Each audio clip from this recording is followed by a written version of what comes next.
Hola, ¿qué tal? Muy buenas tardes a todas y a todos. Bienvenidos a su programa Dios te quiere plena, que se transmite a través de la plataforma Creciendo Contigo Mujer, la radio católica online para la mujer, porque ser mujer es un privilegio, porque en tu vientre se gesta la vida, porque eres esa luz que iluminas a quienes tienes a tu alrededor. Mi nombre es Cristi Parra y me da mucho gusto compartir este tiempo de sobremesa con ustedes. Quizás estés comiendo apenas o ya estés en el cafecito. De cualquier forma, gracias por acompañarme, gracias por comentar y compartir el programa. En el día de hoy vamos a hablar de un tema que es bastante delicado, que está siendo bastante común, no es de lo que quisiéramos.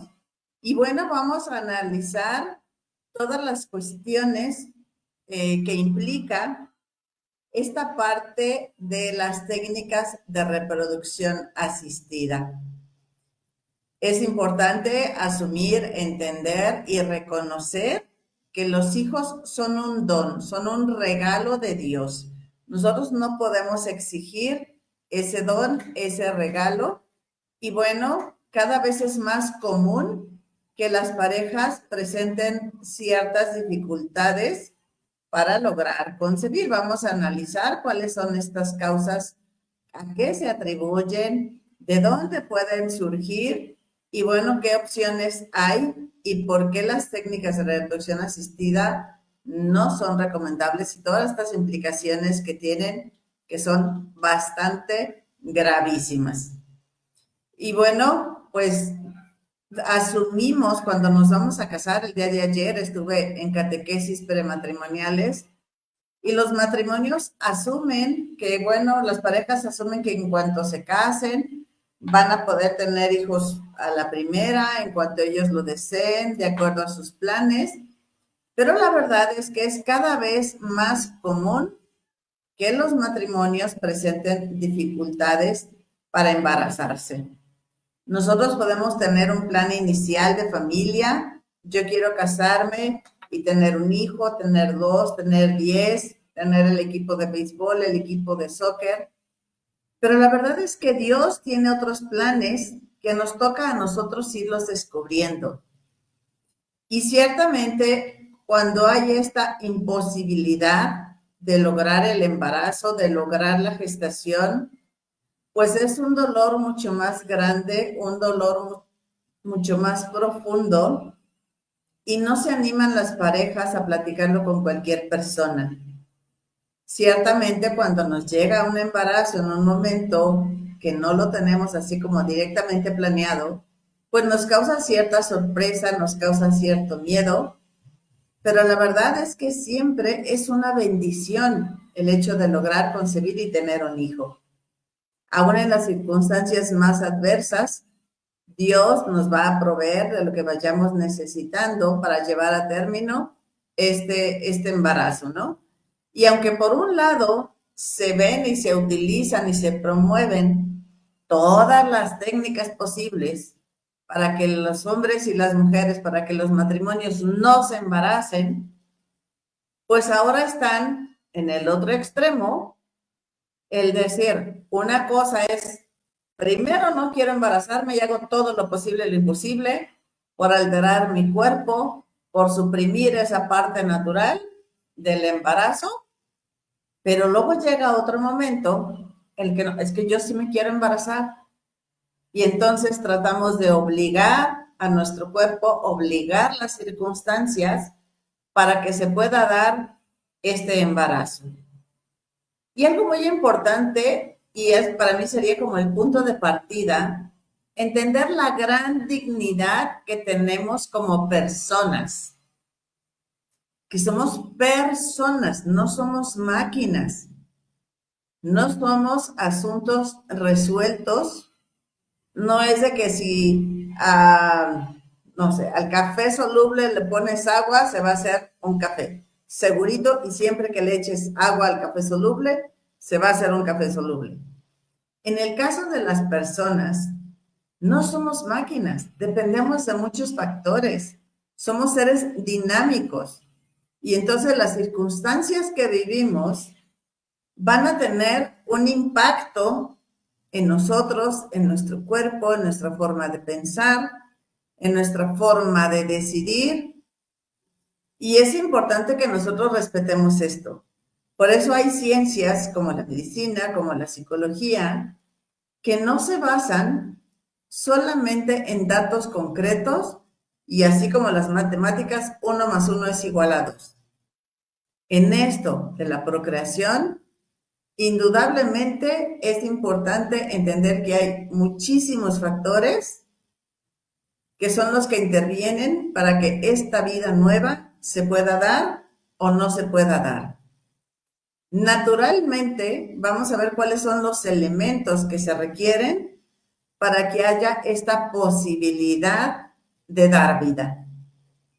Entendiendo el ciclo de la mujer, entendiendo nuestro proceso de fertilidad, pues en primer lugar es necesario que maduremos folículos. Nacemos con cierta reserva de folículos y que no son poquitos. Cuando nacemos las mujeres tenemos alrededor de 2 millones, 2,5 millones de folículos que se van a ir madurando o se van a ir atreciando conforme avanzamos nosotros en edad. Cuando llegamos a la pubertad, la reserva folicular es de aproximadamente 500,000. O sea, no es que tengas 3, solo tengas 4, solo tengas 5. Quedan 500,000, medio millón de folículos. Y a lo largo de nuestra vida fértil, son alrededor de 400, 500 los folículos que salen. Entonces, no estamos hablando de 2 o 3, sino una cantidad importante de folículos.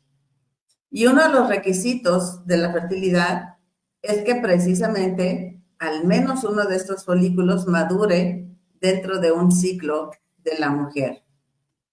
El otro requisito es que, bueno, estos niveles hormonales en la mujer pues alcancen buenos niveles para que este proceso se pueda dar de la manera adecuada.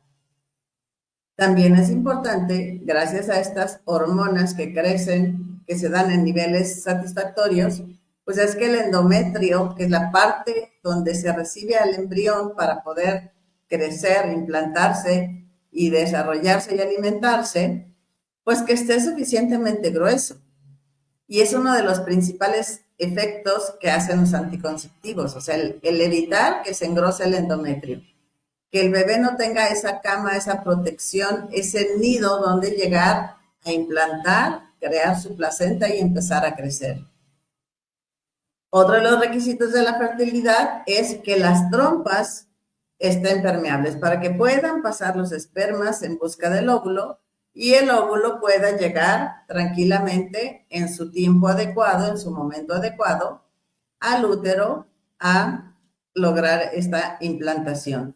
Que el cervix también tenga una producción adecuada de moco cervical, que funcione adecuadamente, que se cierre en sus momentos, se abra en sus momentos indicados para que los espermatozoides logren pasar, que los mantenga vivos, los fortalezca, los alimente para que logren llegar al encuentro con el óvulo.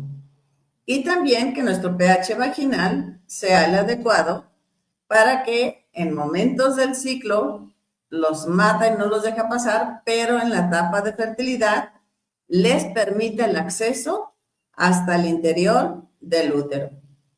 Y entonces toda esta serie de condiciones son importantes que se den. Además, obviamente, de una armonía conyugal, de tener relaciones en tiempos que naturalmente son fértiles cuando reconocemos esta fertilidad y, por supuesto, la más importante, la acción creadora de Dios. Porque si Dios no quiere darnos el don del Hijo, por más que nosotros pongamos todos los demás elementos, el regalo del Hijo no se da. Y entonces vamos comenzando por analizar cuáles son estas causas de infertilidad. Y hay 2 tipos de infertilidad. Una infertilidad primaria y una infertilidad secundaria. La infertilidad primaria es cuando los matrimonios han buscado el embarazo durante un año y no lo han logrado, sin utilizar ningún método de barrera. Es decir, de manera natural han estado teniendo estos encuentros y en un año no lo han logrado. Esta es una infertilidad primaria. Una infertilidad secundaria se conoce cuando la pareja ha buscado el matrimonio, ha buscado un segundo embarazo, un tercer embarazo, un siguiente embarazo durante un año sin usar estos métodos. O sea, quiere decir que ya ha tenido embarazos previos, ya ha tenido hijos antes, pero no lo ha logrado conseguir nuevamente. Y las causas, pues pueden ser muy diversas. Hay pruebas médicas que nos van a ayudar a entender que el 33% de las causas son atribuibles a la mujer, otro 33% es atribuible al varón y el otro 33-34% pues pueden ser causas atribuibles a los dos. ¿Por qué es importante mencionar esto? Porque generalmente los varones en su orgullo, en su masculinidad exacerbada, dicen, no, es que yo estoy bien, la que estás mal eres tú. Y entonces le hacen todos los estudios, todos los chequeos a la mujer antes de pensar siquiera en la posibilidad de checarse los varones. Pero son factores equilibrados, ¿no? Y bueno, hay muchos factores para que no siempre se dé el embarazo después de un acto conyugal en etapa fértil. En los cursos que damos nosotros de planificación natural de la familia, les decimos que, bueno, nada nos garantiza, o sea, yo no te puedo firmar o garantizar al 100% que vas a lograr el embarazo si tienes el acto conyugal en el día cúspide, el día siguiente o en tu ventana de fertilidad. Hay una alta probabilidad, pero no la podemos garantizar. ¿Por qué? Porque finalmente, como les decía, pues el dueño de la vida es Dios y Él decide o no darnos este regalo. Y hay factores externos, factores internos y también factores sociales que tienen injerencia en la obtención de resultados en este ¿no? Algunos factores internos podríamos hablar, que pueden ser algunas enfermedades, algunas anemias o algunas afectaciones que puedan tener nuestro sistema procreador tanto del varón como de la mujer. También hay factores externos que se pueden considerar y eliminar. ¿Como cuáles? Como el consumo excesivo de café, de alcohol, algunos medicamentos, el consumo de tabaco. Estos factores nos afectan tanto a los varones como a las mujeres. ¿Y qué pasa cuando un matrimonio está buscando embarazarse? Le dan el ácido fólico a la mujer y le dicen, no fumes, no tomes tu cafecito, etc. Pero al varón no se le dan estas indicaciones. Y aportamos cada quien la mitad para que este bebé logre fecundarse. Y entonces es importante que el varón también cuide su alimentación, reduzca su ingesta de café, su ingesta de alcohol, su consumo de tabaco, para que sus espermas puedan venir también con suficiente, pues, fortaleza, salud, energía para lograr esta fecundación. Y hay otros factores que les llamamos sociales, que también tienen su injerencia en este sentido. ¿Y cuáles son? Pues una es el retraso voluntario en el inicio de esta paternidad, de esta maternidad. Una generación, dos atrás, eran en los 20, o sea, quizás desde los 17, 18, 20.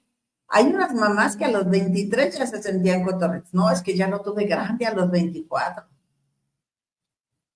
Después empezamos a postergar esta posibilidad. Y entonces ya en vez de en los 20, empezamos en los 30, en la primera mitad de los 30.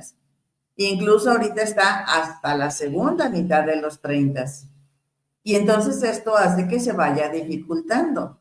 Cuando anteponemos o los éxitos profesionales o porque no he logrado casarme, no hemos tenido una relación estable, no hemos podido empezar a tener los hijos, ¿no? Entonces, estos factores, o también que ya tuvimos un consumo durante un tiempo de anticonceptivos y entonces ya de alguna manera afectaron nuestra salud. Y en todas estas circunstancias, o tener una mala alimentación, un estrés exacerbado, pues van a ir haciendo que se dificulte esta posibilidad de concebir un hijo. ¿Qué es lo que la iglesia nos enseña sobre este don de los hijos? Nos dice que la vida humana tiene que ser respetada de modo absoluto, no es negociable. Tiene que ser respetada de modo absoluto desde el momento de la concepción, porque ahí inicia cada nueva vida. El hombre y la mujer es la única criatura querida en sí misma por Dios. Cuando creó a todos los animales, empezó y dijo, háganse los animales y que haya changos y jirafas y hipopótamos y todo. Pero cuando hace al hombre y a la mujer, para empezar lo hace en un día distinto y usa una expresión distinta. Hagamos al hombre a nuestra imagen y semejanza. A imagen suya los creó, varón y mujer los creó. Esto nos dice el libro del Génesis. Y entonces, al ser la obra maestra de la creación, nuestra vida es sagrada desde el inicio, porque nosotros llegamos a la existencia por esta acción creadora de Dios. Y entendamos esta grandeza, esta magnificencia. Dios es el Señor de la vida. En el credo lo decimos, creo en el Espíritu Santo, Señor y dador de vida. Nosotros no somos los dueños. Nosotros somos administradores de esa facultad procreativa, pero el dueño de la vida es Él. Solo Él la da y solo Él la puede llamar a su reino. Solo Él nos quita la vida. El hijo es un don, el hijo es un regalo, no es un derecho. Los esposos somos colaboradores con Dios en esta tarea de dar la vida a los hijos. Y la vida humana está llamada a ser transmitida únicamente en el matrimonio, mediante actos específicos y exclusivos de los esposos. Así es esta grandeza, así está planeado que cada hijo venga a la existencia en un acto de entrega conyugal mediante actos específicos y exclusivos de los esposos, basado en la ley natural, pero también en la santidad del matrimonio. Yo tengo derecho a ser madre solamente a través de Felipe, mi esposo. Y Felipe, mi esposo, tiene esta oportunidad, perdón, no es el derecho, tiene esta oportunidad de ser padre solamente conmigo. Si alguno de los dos tiene algún problema, alguna situación, pues los dos nos privamos de esta posibilidad de ser padres. Y en la vida del ser humano, llamado a la existencia, se basan todos los derechos humanos. No existe ningún derecho si no hay una persona que los viva, que los ejerza y que los exija. Y entonces por eso la importancia de respetar la vida desde el primer momento. Un saludito a Teresa Villanueva, a Luis Bonifaz. Luis, gracias por estar aquí. Y a Maritere, que fiel cada semana aquí está. Gracias por estar aquí. Compartan el programa. Y bueno, pues esta vez voy a usar una presentación para entender más cómo son estos procesos de las técnicas artificiales de procreación, su valoración ética y su valor moral, ¿no? ¿Cómo son estas técnicas de reproducción asistida? Últimamente están fuertemente difundidas, al menos aquí en Guadalajara en redes sociales. Se ven demasiados comerciales, demasiadas ofertas de empresas dedicados a esto, y la verdad es que tiene unas implicaciones tremendas, gravísimas, pero en los comerciales, bueno, así es la mercadotecnia, te lo hacen ver de una manera tan dulce, tan hermosa, tan filantrópica, pero no te hacen entender, no te hacen ver la magnitud del panorama completo de lo que esto significa. Y por eso mi inquietud en el programa de hoy, explicarte y que me ayudes a entender estas técnicas en qué consisten. Para empezar, estos factores que ya mencionábamos al principio, pues un doctor, un médico, hace estos análisis. ¿Cómo está la mujer? ¿Cómo está el varón? ¿Qué edad tienen? ¿Cuáles han sido sus circunstancias de salud, de vida? ¿Ya tuvieron hijos antes? ¿No han tenido? ¿Cómo están en sus niveles generales hormonales de salud? Para poder hacer un diagnóstico. ¿Y cuáles son esas pruebas que se realizan? Pues bueno, es un análisis de cómo están genéticamente el varón, la mujer, si traen algún problema de antecedentes familiares. Hacen un estudio de cómo están ellos es que acá para estar, de cómo están ellos en sus niveles, en sus hormonas, o sea, se hace esta analítica general. El análisis del cariotipo es particularmente tus genes cómo están. La hormona antimuleriana que revisan es cómo está esta reserva ovárica en la mujer, cómo está, qué tantos folículos todavía son viables de ser fecundados. Se hace un estudio hormonal para checar precisamente si estos niveles hormonales en el ciclo de la mujer funcionan de manera normal o alguna está más baja, otra está más elevada. ¿Por qué no ha logrado embarazarse la mujer? Hacen una ecografía para ver físicamente cómo están sus órganos internos y bueno, también checar esta permeabilidad de las trompas, ¿no? Cómo están, si pueden pasar los espermas, si puede pasar el óvulo de regreso. Y bueno, otras pruebas que hacen también es pues la histerosalpingografía se llama este estudio, que es checar que las trompas sean permeables, que pueda pasar uno y otro. La histeroscopía es como checar adentro cómo esté todo, incluso un estudio de la microbiota del endometrio.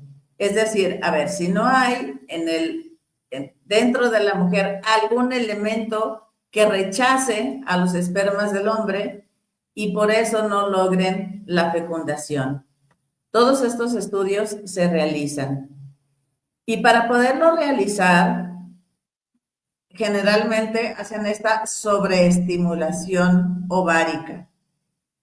Y es este proceso de hacer que el cuerpo de la mujer madure, libere muchos más folículos de lo que hace normalmente en cada ciclo.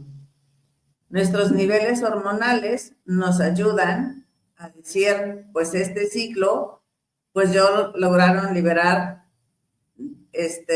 no sé, son 3, 4, 5 folículos los que salen y uno es el folículo dominante, que es el mecanismo para que generalmente haya solo una ovulación por ciclo. Con esta estimulación, sobreestimulación que hacen, pues son 12, 15 folículos los que salen. Y eso en la mujer pues causa también algunas circunstancias, algunos efectos secundarios, como pueden ser hinchazón en el abdomen, pesadez en el bajo vientre, alguna sensación de pesadez general, sequedad vaginal, malestares estomacales, mareos o náuseas, entre otros factores. Y entonces no es un proceso normal, insisto, y por eso los efectos no son del todo los deseables. ¿Qué pasa con la donación de semen? O sea, este proceso de la sobreestimulación ovárica tiene unas grandes implicaciones por todo lo que tiene que forzar el cuerpo y el proceso de la mujer para que libere esta gran cantidad de folículos. Luego está la donación de semen, que generalmente se hace por una vía distinta del acto conyugal. Se pasa al varón a un cuartito, mire, ahí está unas revistas, hay películas, hay tal, para que por manipulación, por masturbación, me traiga la muestra de semen y aquí la vamos a analizar. Entonces imagínense cómo se siente la esposa de que está el esposo allá dentro de la salita, ella está acá aparte y lejos de tener esa entrega, ese momento de entrega conyugal, pues se obtiene la muestra de semen de esta forma, ¿no? Y entonces se analiza y cuando de natural es que el cuerpo de la mujer, estas hormonas, hagan esta selección natural, el moco cervical es la función que tiene, de hacer esta selección natural de los espermas que son más capaces, que están más sanos, que están más fuertes, para impulsarlos hacia la ovulación. Y bueno, aquí se hace mediante esta donación externa, ¿no? Al cuerpo del hombre o al cuerpo de la mujer. Cuando se hace la inseminación artificial, hay dos tipos de inseminación artificial y vamos a ver también las implicaciones que esto tiene, ¿sí? Hay una inseminación artificial que es homóloga, que es conyugal, en la que participan el óvulo de la señora o los óvulos de la señora, el semen del esposo y buscan hacer esta fecundación, esta inseminación con las células que son de los esposos. Pero también hay otra inseminación que es con semen de un donante, de una tercera persona. No es el semen de mi esposo, es el semen de alguien más o es el óvulo de alguien más. Y entonces esto complica mucho más las cosas, porque ya no fue ese don personal y exclusivo de los esposos, sino que está participando una tercera persona. Y entonces se obliga a darse este proceso natural, porque se hace la sobreestimulación de la mujer en este proceso megacontrolado, que es doloroso, se obtiene el gameto, el folículo, y a veces son los que se fecundan no es uno ni dos, son 6, 7 u 8. Ojalá fuera nada más uno. Luego se hace la selección del semen dentro del laboratorio, es el doctor o el técnico el que hace esta selección y luego van a poner el semen, o sea, bueno, en este caso se induce a la ovulación, se hace que adentro del cuerpo de la mujer se dé esta ovulación y luego el semen se pone en la vagina, se pone en el útero, adentro y se pone casi hasta las trompas, o sea, se le da raite casi hasta encontrarse con el óvulo. Ni siquiera lo dejan hacer ese esfuerzo para lograr la fecundación. Y luego después se le da medicamento a la mujer para que su cuerpo sostenga y trate pues de conservar o de que este bebé logre implantarse en el cuerpo de la esposa, ¿no? Entonces vemos que no es un proceso fácil, que no es un proceso que se dé, o sea, tiene muchas implicaciones, ¿sí? Y esta inseminación, decíamos, tiene la posibilidad de hacer con un semen de un donante, que no sabemos sus características, no lo conocemos, o puede ser con el semen del esposo. ¿Sí? Esta es una implicación bastante seria. Y también, en este caso, se puede dar incluso con óvulos donados. Si dicen que los óvulos de la mujer son débiles, que los óvulos de la mujer no están adecuados, puede ser con un óvulo donado. O si hay alguna enfermedad que se transmita a través de la genética de la madre pues entonces no meto, no involucro un óvulo mío, consigo uno de otra persona y entonces se insemina con el semen de mi esposo y me lo pone. Esto no es cualquier cosa, son implicaciones gravísimas. Vamos a analizar más adelante, ahorita estamos viendo las técnicas, luego vamos a hacer este análisis ético y moral que tiene. ¿Cuál es este proceso de la fecundación artificial? Se hace esa estimulación a los ovarios de la mujer, se hace esta punción folicular. O sea, la diferencia de la anterior es que se hace, los óvulos no salen del cuerpo de la mujer y ahí se impulsa el semen a que llegue. En la fertilización in vitro, si se extraen los folículos, se obtiene el semen y se hace esta fecundación fuera del cuerpo del hombre y fuera del cuerpo de la mujer. Se hace en el laboratorio, se hace esta fecundación y fíjense aquí, se fecundan 3, 4, 5, 6 embriones. Esto quiere decir que son 6 hijos los que están ahí. No son solo las células. Cuando se hace la fecundación, son hijos que ya están ahí. Y de esos, de ese cultivo que ya estuvieron viendo ahí, que se empezaron a formar, se transfieren solo algunos al útero. Se hicieron 6, transferimos 2 o 3, y los otros 3 o se desechan o se congelan. Hijos, en ese proceso inicial de su gestación. Se hace la transferencia al útero de la madre y estos se van a checar cuántos efectivamente pegan, cuáles logran implantarse. Y además ahí, o sea, puede ser algunos que sean abortados porque no llegaron a implantarse, o se hace incluso esa selección. A ver, ¿cuál pegó mejor? ¿Cuál se ve que va a estar más sano? Ese se quita, y los otros se quitan. De ya estar implantados, se quitan, se extraen y se pierden.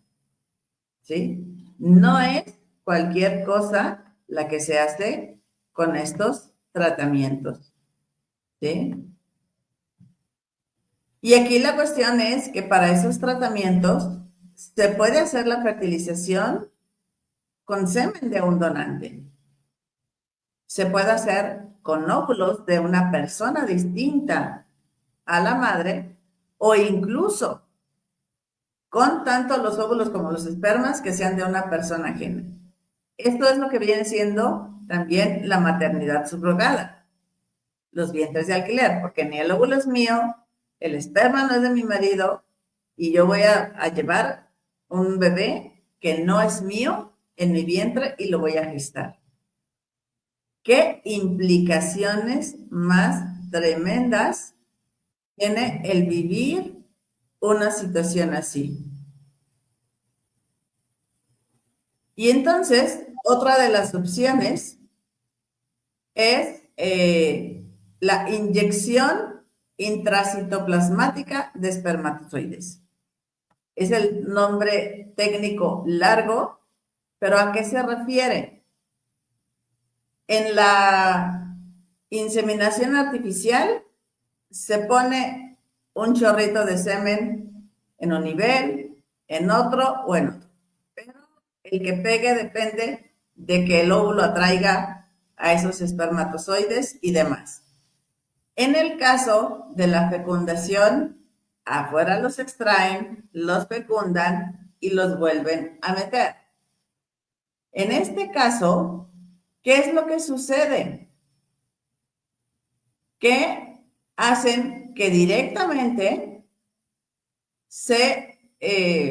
o sea, el médico elige cuál va a ser el esperma y lo van a meter hasta dentro del óvulo. No le van a preguntar si quiere.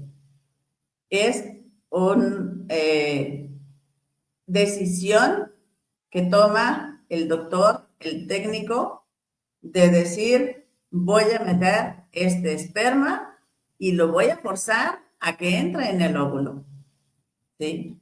Y aún con estos criterios, pues no se puede garantizar que se haya dado. Se detiene el óvulo, se mete el esperma por medio de una canulita, de una agujita, se deja allá adentro y ahora sí vas a empezar a tu proceso de multiplicación y gestación.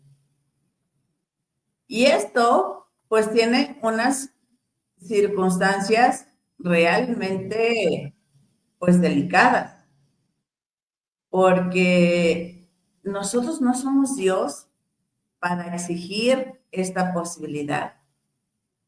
Y en estos casos, cuando se hace este proceso y luego se inserta en el cuerpo de la mujer, nos decía un psicólogo que participó en las catequesis prematrimoniales con nosotros, que ya hay estudios donde se ha comprobado que las personas que son concebidas de esta forma, aunque no lo sepan, a la larga en su vida adulta no sienten un apego por sus padres, no sienten un sentido de filiación, no sienten que son parte de, al no haber sido fecundados, concebidos de manera natural. No importa si tú fuiste formado en un acto romantiquísimo, enamoradísimos tus papás, un acto consciente, libre, hermosísimo, o si fuiste concebido por tus padres en una noche de pasión, en una noche borrachera, andaban de party loca, tuvieron intimidad, concibieron. No importa si eres fruto de una violación, si tus papás no se conocían, estaban en el antro. O sea, cada vida es digna. Cada vida merece respeto por ser personas. Y no tenemos derecho nosotros a forzar ese don de parte de Dios. Y aquí tiene otras implicaciones, insisto, que son gravísimas y fortísimas. Cuando un bebé está en el vientre de su madre, porque ahora hay que especificar si es su madre o no, su madre está en el vientre de una mujer, ese bebé realiza un proceso que se llama microquimerismo. ¿Qué quiere decir este proceso? Que el bebé intercambia células con su madre para que esté ella en condiciones saludables para gestarlo. Si la mamá tiene un problema cardíaco, el bebé le manda células al corazón de la madre para que trabaje bien. Si la mamá tiene un problema, no sé, neurológico, el bebé manda hormonas, manda células al cerebro de la mujer, de su madre, para que funcione. Y en este intercambio de células es que se crea también este apego, esta relación. Y por un lado, quieren ahora que la mujer no se apegue, no se encariñe con este bebé, porque no es suyo, porque le van a pagar por tenerlo. Pero por otro lado, está comenzando a difundirse otra técnica en esta fertilización in vitro para que parejas de dos mujeres puedan ser copartícipes en la gestación de un hijo. ¿A qué se refiere esta técnica? Ropa, recepción de óvulos de la pareja. Es decir, está el óvulo de la mujer A, de la pareja, lo van a fecundar con semen de un donante y se lo van a implantar a la otra mujer. Y entonces de esta forma, las dos se pueden sentir que son madres de esa criatura. Y entonces lo que en esta forma de reproducción le dicen, no, es que tú sí eres la madre, es que tú sientes, porque tú lo llevas en tu vientre. En el caso de la maternidad subrogada, le dicen, es que no es tu hijo, es que no te encariñes, es que no vayas a crear ese apego. Y entonces, ¿en dónde queda la ciencia? ¿En dónde queda la técnica? Y sobre todo, ¿en dónde queda la parte moral? ¿En dónde queda la ética? ¿Qué implicaciones tiene todo esto? ¿Sí? Es importante entender que el grado de éxito de estas técnicas pues no rebasa el 25% de los casos. ¿Y qué costo tiene en lo económico, en lo emocional, en lo afectivo, el jugar con la emoción de la gente, con la ilusión de la gente que tiene de ser madre, de ser padre? ¿Sí? Esto es tremendo porque se viola el derecho exclusivo de ser padres solo a través del otro. Y se viola también el derecho de los hijos de ser concebidos y traídos al mundo en el matrimonio.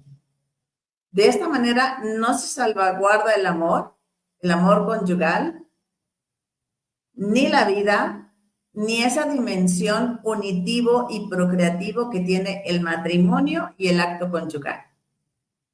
No se vale separar lo unitivo y lo procreativo.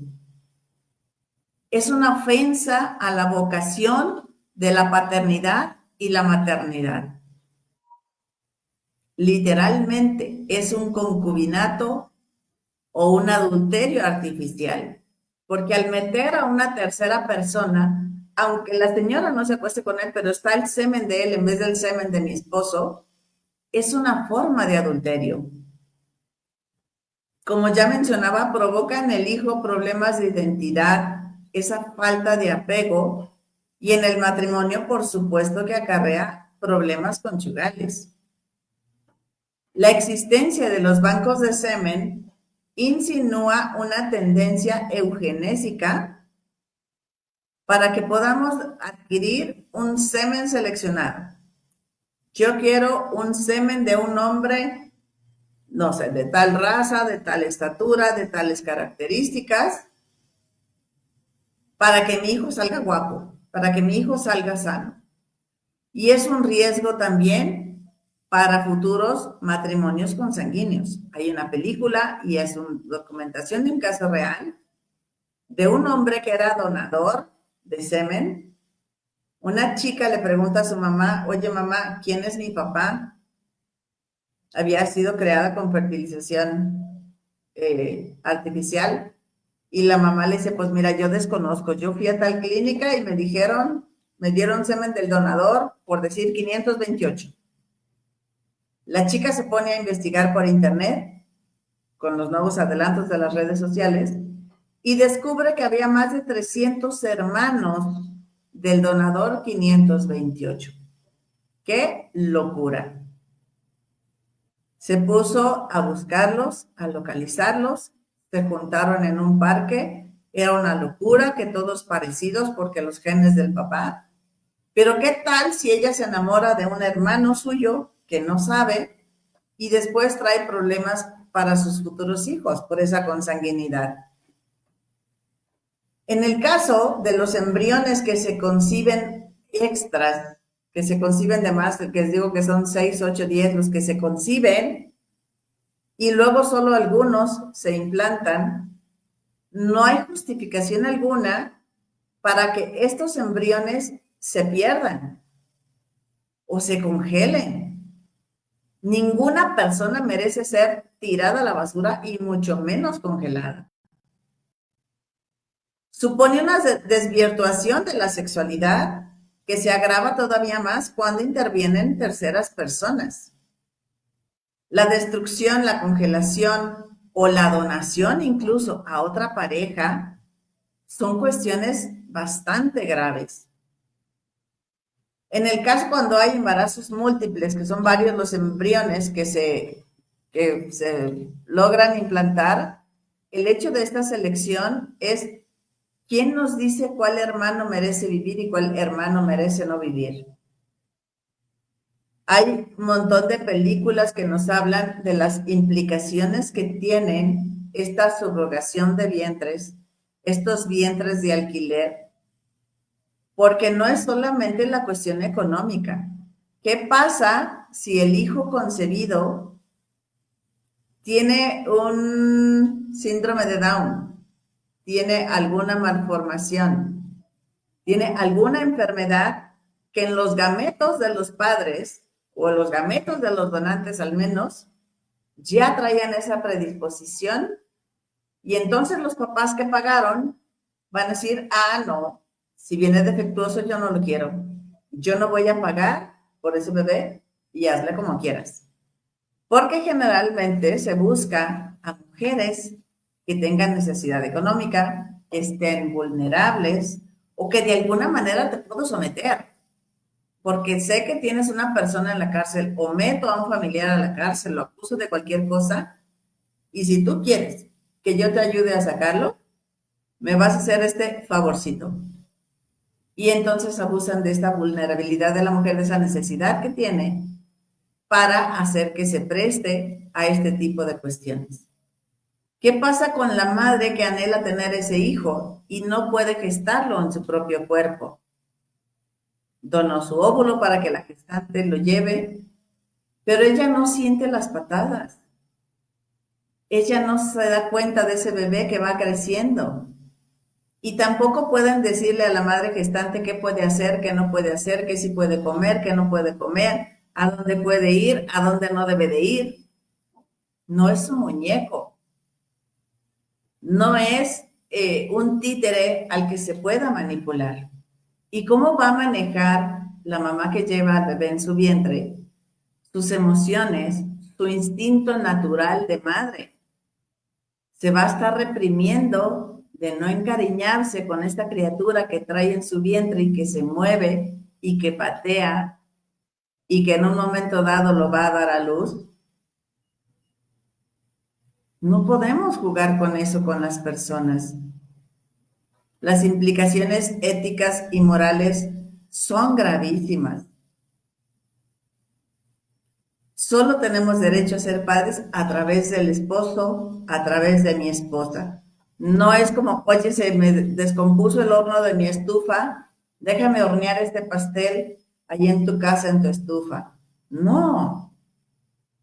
El tener un hijo es una altísima dignidad, es un altísimo privilegio, que solo Dios es el dueño de esta vida. Nosotros no lo podemos exigir. ¿Cuántos de nosotros tenemos más hijos o menos hijos de los que inicialmente habíamos planeado? Dios te puede dar regalo de más, Dios te puede dar regalo de menos o te puede negar el regalo. Por circunstancias físicas, circunstancias de salud. Conozco casos de una mujer, por ejemplo, que es trasplantada de riñón y que le dijeron por ninguna razón te puedes embarazar porque tu cuerpo va a rechazar al bebé o incluso tú puedes estar en riesgo de muerte. Entonces, ella desde antes de casarse sabía que no iba a tener esta posibilidad de ser mamá.